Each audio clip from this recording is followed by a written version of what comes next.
Always mind is not in control. లేకపోతే ఆ oscillation, tension ఇవన్నీ ఉంటే మనం ఏ పని పెట్టినా శ్రద్ధగా పెట్టలేం.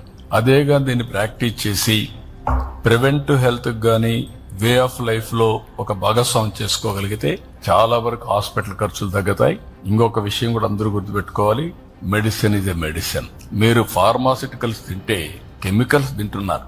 తాత్కాలికంగా మీకు దానివల్ల రెమెడీ వస్తుంది. తలనొప్పి ఉంటే ఒక బెల్ట్ వేసుకుంటే తలనొప్పి క్యూర్ అవుతుంది, కానీ దాని నెగటివ్ ఇంపాక్ట్ మీ బాడీలో ఎప్పటికీ ఉంటుంది.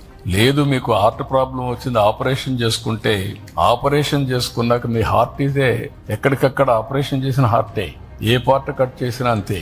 కాబట్టి ఒరిజినల్ దీన్ని కాపాడుకోవాలంటే అందరిలో మన కోసరం మనం కొంత టైం స్పెండ్ చేయాలి.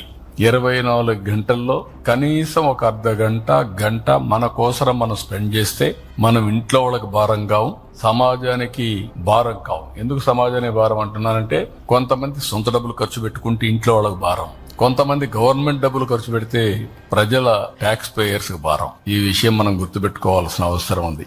ఒక బాధ్యత అందరం చేద్దాం. దీనికి చదువు ముఖ్యం కాదు, కామన్ సెన్స్ ముఖ్యం.